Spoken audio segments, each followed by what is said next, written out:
Solo levelling season 2 के last episode में आपका स्वागत है। इस एपिसोड में हम देखते हैं कि जिनवू रिपोर्टर को कैमरा ऑफ करने बोलता है और अगर उसने कैमरा ऑफ नहीं किया तो वो कैमरा को तोड़ देगा।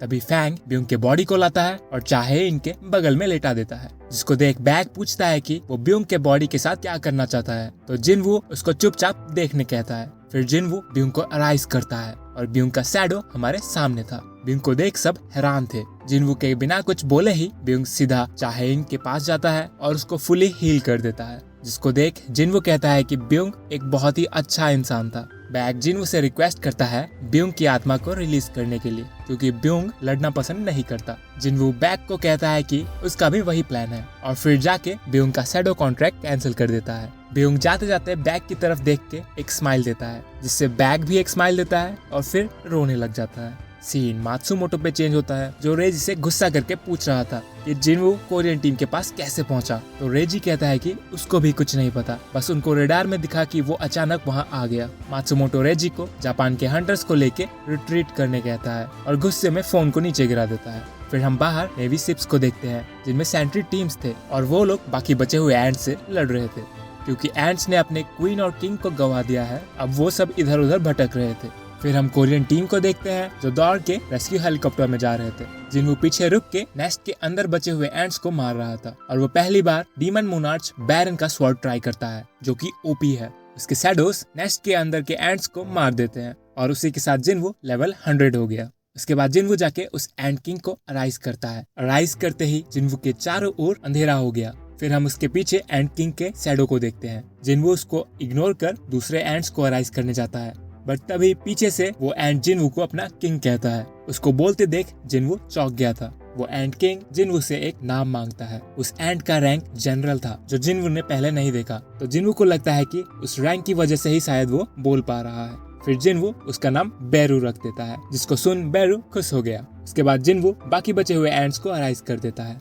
दूसरे सीन में जिनवू नेस्ट के बाहर था और देखता है कि सेंट्री टीम्स एंट से लड़ रही है। बेरू कहता है कि लगभग 4000 एंट्स अभी भी बचे हुए हैं। तो जिनवू बेरू से पूछता है कि क्या वो उन एंट्स को मार सकता है, और बेरू कहता है कि अगर जिनवू ऑर्डर दे तो बिल्कुल। ये सुन जिनवू बेरू को जाने बोल देता है। एक दूसरे आइलैंड पे मिस्टर सॉन्ग बाकी हंटर्स को ऑर्डर्स दे रहा था कि तभी एक एंट उसके पास पहुंच गया था, बट अगले ही पल उस एंट के टुकड़े हो जाते हैं। हम बेरू को देखते हैं, जो लाइट स्पीड में सब एंट्स को मारते जा रहा था।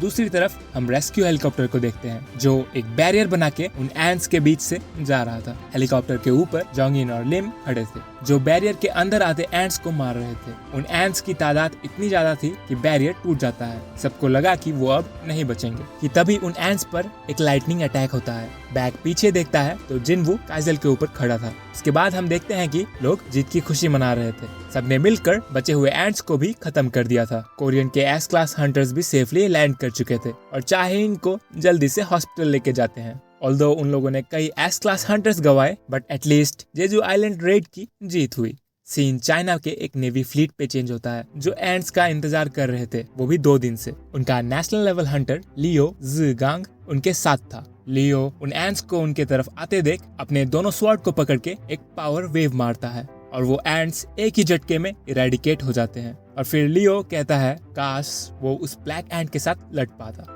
फिर सीन फ्यूनरल सेरेमोनी पे चेंज होता है। वहाँ सारे हंटर्स और रिपोर्टर्स मौजूद थे और जिनवू जाके बाकी सब की तरह एक सफेद फूल देता है। जिनवू सर नीचे कर वहाँ से जा रहा था, बट बैग उसको सर ऊंचा करने कहता है, क्योंकि चाहे लोग कुछ भी कहे, इन दी एंड उस रेड को जिताने वाला बंदा जिनवू ही है।